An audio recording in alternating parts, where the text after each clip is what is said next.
Hello, reading room. We are on a hair emergency. No, we're on day number 10, chapter number 9 in our book. Boy, we're already over halfway through our book.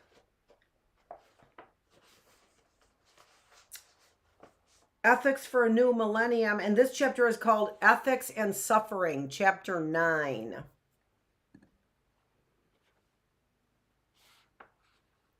I have suggested that we all desire happiness, that genuine happiness is characterized by peace, that peace is most surely attained when our actions are motivated by concern for others, and that this in turn entails ethical discipline and dealing positively with afflictive emotion. I have also suggested that in our quest for happiness, we naturally and properly seek to avoid suffering. Let us now examine this quality or state that we wish so strongly to be free from, but which lies at the very heart of our existence. Suffering and pain are inalienable facts of life. A sentiment being, according to my usual definition, is one which has capacity to experience pain and suffering. One could also say that it is our experience of suffering which connects us to others. It is the basis of our capacity for empathy. But beyond this, we can observe that suffering falls into two interrelated categories. There are the avoidable forms which arise as a consequence of such phenomena as war, poverty, violence, crime, even things like illiteracy and certain diseases. Then there are unavoidable forms, which include such phenomena as the problems of sickness, old age, and death. So far, we have mainly been speaking about dealing with avoidable human-created suffering. Now I want to look more closely at that which is unavoidable. The problems and difficulties we face in life are not all like natural disasters. We cannot protect ourselves from them merely by taking suitable precautions, such as by storing food. In the case of sickness, for example, no matter how fit we keep ourselves or how carefully we regulate our diet, eventually our bodies give in to physical problems. And when they do, the impact on our lives can be serious. We may be prevented from doing the things we want to do and from going to the places we want to go. Often we are prevented from eating the foods we like. Instead, we have to take medications which taste awful. When things get really bad, we can find ourselves enduring days and nights racked with pain to the extent that we may long to die. So far as aging is concerned, from the day we are born, we are faced with the prospect of growing old and losing the suppleness of youth. In time, our hair falls out, our teeth fall out, we lose our eyesight and our hearing. We can no longer digest the foods we once enjoyed. Eventually, we find that we cannot recall events which once were so vivid or even remember the names of those closest to us. Come afterwards, death means that we are parted from our loved ones, from our precious belongings, indeed, from all that we hold dear. To this brief description of unfavorable suffering, we must, however, add another category. This is the suffering entailed in meeting with the unwanted, of mishaps and accident. This is the suffering of having what we want taken away from us. As we refugees have lost our countries, many forcibly parted from their loved ones. This is the suffering caused by not obtaining what we desire, though we may put great effort into doing so. Despite breaking our back working in the fields, the harvest fails. Despite working night and day a business venture, it is not successful, though through no fault of our own. It includes also suffering uncertainty of never knowing when and where we will meet with adversity. From our own experience, we all know this can lead to feelings of insecurity and anxiety. And undermining everything we do, there is the suffering of lack of contentment, which arises even when we achieve all we have striven for. I would say, yes. Such enemies are part of our everyday experience as human beings who desire happiness and not to suffer. As if this were not enough, there is furthermore the fact that the very experiences which ordinarily we suppose to be pleasurable turn out themselves to be a source of suffering. They seem to offer fulfillment, but they do not actually provide it, a phenomenon we looked at earlier in the discussion on happiness. In fact, if we think carefully, we find that we perceive such experiences as pleasurable only insofar as they offset more explicit suffering. And when, for example, we eat to assuage hunger, we take one mouthful, then 2, 3, 4, and 5, and enjoy the experience, but quite soon, although it is the same person and the same food, we begin to find eating objectionable. If we do not stop, eventually it will harm us. Just as practically every worldly pleasure comes to harm us when carried to an extreme, this is why contentment is indispensable if we are to be genuinely happy. I'm going to write that word down for early birds. Assuage.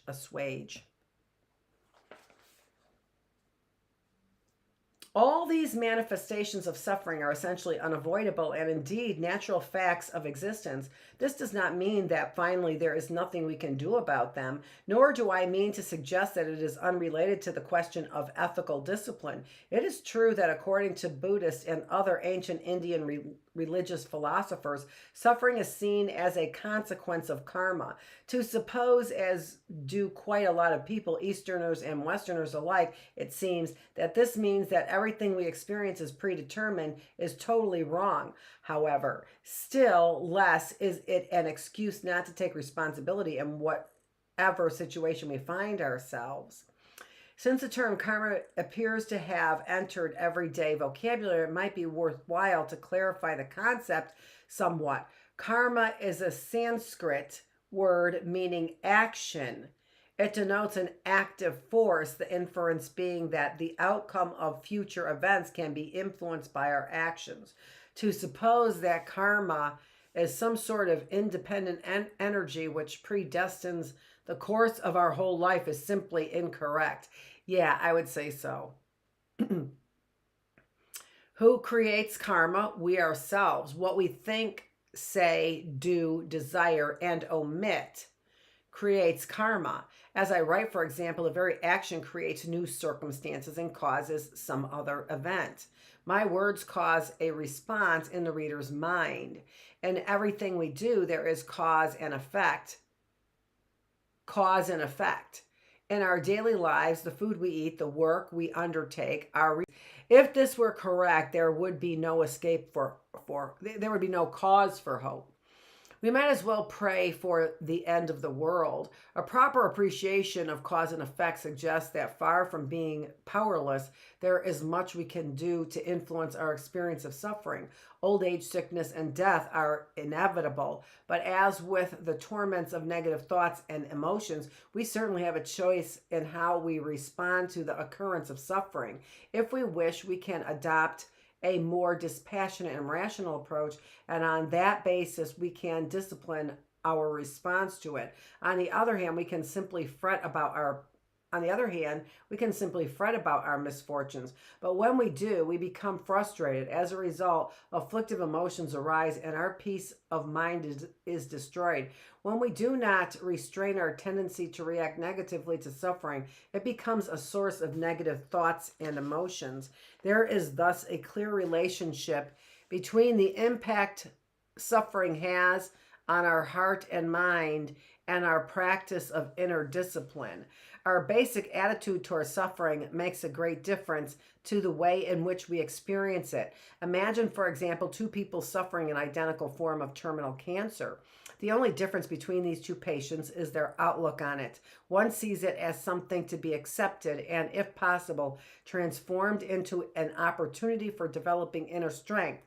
The other reacts to it his or her circumstances with fear, bitterness, and anxiety about the future. Now, although purely in terms of physical symptoms, there may be no difference between the two of them in terms of what they are suffering. In actual fact, there is a profound difference in their experience of this illness. In this case of the latter, in addition to the physical suffering itself, there is an added pain of inner suffering. This suggests that the degree to which suffering affects us is largely up to us. It is therefore essential to keep a proper perspective on our experience of suffering. We find that when we look at a particular problem from close up, it tends to fill our whole field of vision and look enormous. If, however, we look at the same problem from a distance, automatically we will start to see it in relation to other things. This simple act makes a tremendous difference. It enables us to see that though a given situation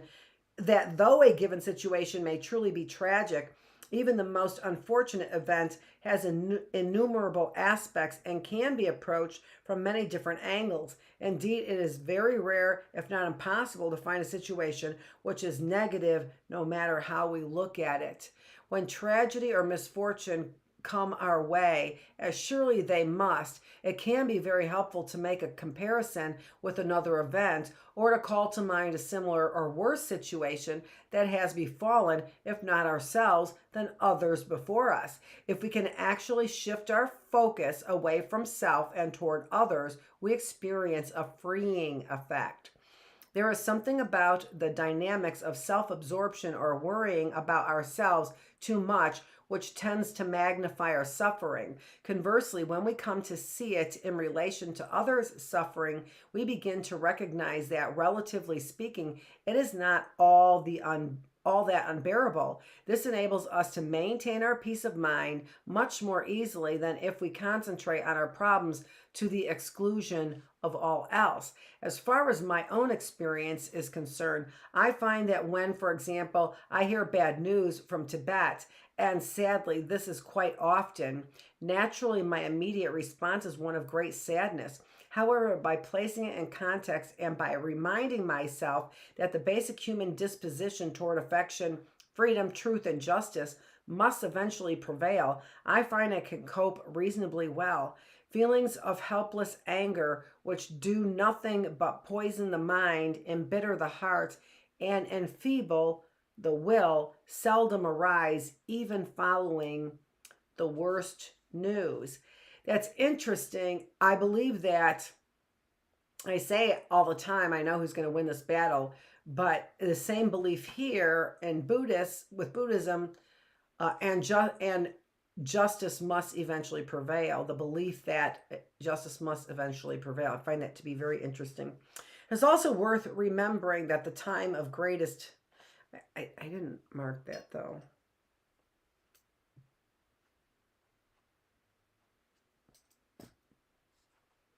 It is also worth mentioning that the time of greatest pain in terms of wisdom and inner strength is often that of greatest difficulty. With the right approach, and here we see once more the supreme importance of developing a positive attitude, the experience of suffering can open our eyes to reality. For example, my own experience of life as a refugee has helped me realize that the endless protocol, which was such an important part of my life in Tibet, was quite unnecessary.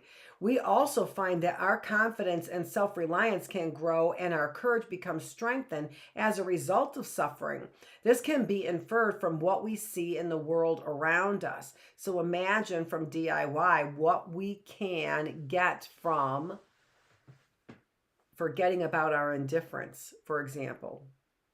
This can be inferred from what we see in the world around us. Within our own refugee community, for example, among the survivors of our early years in exile, are a number who, though they suffered terribly, are among the strongest spiritually and the most cheerfully carefree individuals I have the privilege to know. Conversely, we find that in fact of In the face of even relatively slight adversity, some people who have everything are inclined to lose hope and become dependent. There is a natural tendency for wealth to spoil us. The result is that we find it progressively more difficult to bear easily the problems everyone must encounter from time to time.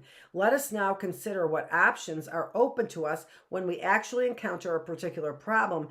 At one extreme, we can allow ourselves to be overwhelmed. At the other, we can simply go on a picnic or take a holiday and ignore it.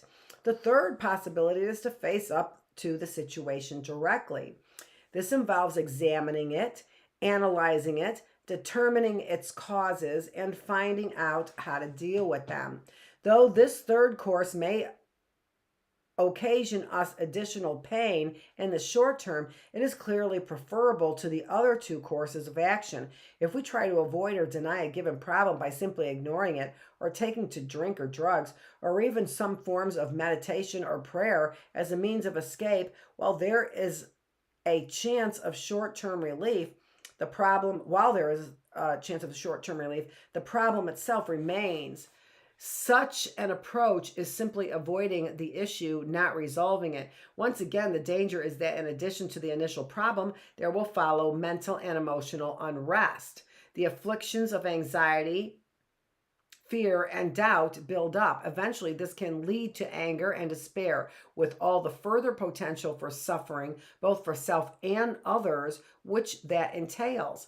Imagine a disaster such as being shot in the stomach. The pain is excruciating. What are we to do? Of course, we need to have the bullet removed and we undergo surgery. This adds to the trauma. Yet we gladly accept this in order to overcome the original problem. Similarly, due to infection or to catastrophic damage, it may be necessary to lose a limb in order to save our life. But again, naturally, we are prepared to accept this lesser form of suffering if it will spare us the greater suffering of death. It is only common sense voluntarily to undergo hardship when we see that by doing so we are able to avoid worse. Saying this, I admit that this is not always an easy judgment to make. When I was around 6 or 7 years of age, I was inoculated against smallpox. Had I realized how much it would hurt, I doubt whether I could have been persuaded that vaccination constituted a lesser suffering than the disease itself. The pain lasted fully 10 days, and I still have 4 large scars as a result. If the prospect of confronting our suffering head on can sometimes seem a bit daunting, it is very helpful to remember that nothing within the realm of what we commonly experience is permanent.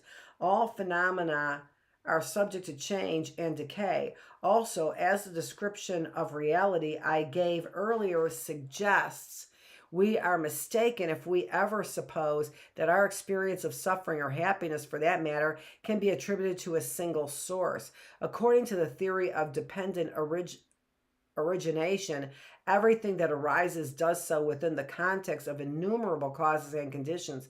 If this was not so, as soon as we came into contact with something that we considered good, automatically we would become happy. Whenever we came into contact with something we considered bad, automatically we would become sad. The causes of joy and sorrow would be easy to identify, and life would be very simple. We would have good reason to become attached to one sort of person or thing or event, and to be angry with and want to avoid others. But that is not reality. Personally, I find enormously helpful the advice given about suffering by the great Indian scholar saint Shatadeva. It is essential, he said, that when we face difficulties of whatever sort, we do not let them paralyze us.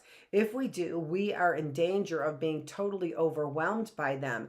Instead, using our critical faculties, we should examine the nature of the problem itself. If we find that there exists the possibility we could solve it by some means or other, there is no need for anxiety. The rational thing would then be to devote all one's energy to finding that means and acting on it. If, on the other hand, we find that the nature of the problem admits to no solution, There is no point worrying about it if nothing can change the situation. Worrying only makes it worse. Taken out of context of the philosophical text, in which it appears as the culmination of a complex of series of reflections, Shantandeva's approach may sound somewhat simplistic, but its very beauty lies in this quality of simplicity, and no one could argue with its sheer common sense. As to the possibility that suffering has some actual purpose, we will not go into that here, but to the extent that our experience of suffering reminds us of what all others also endure, it serves as a powerful injunction to practice compassion and refrain from causing others pain. And to the extent that suffering awakens our empathy and causes us to connect with others, it can serve as the basis of compassion and love. Here I am reminded of the example of a great Tibetan scholar and religious practitioner who spent more than 20 years in prison enduring the most terrible treatment, including torture, following the occupation of our country. During that time, those students of his who had escaped into exile would often tell me that the letters he wrote and had smuggled out of jail contained the most profound teachings on love and compassion they had ever encountered. Unfortunate events, though, potentially a source of anger and despair, have equal potential to be a source of spiritual growth. Equal potential. Whether or not this is the outcome depends on our response. That was chapter 9. We will be here tomorrow with day 11, chapter 10. We're going to split one of those chapters in two, huh? Day 11, chapter 10 tomorrow, when we continue reading Ethics for a New Millennium by His Holiness, the Dalai Lama. Thanks for joining me here in our reading room. I'll see you tomorrow.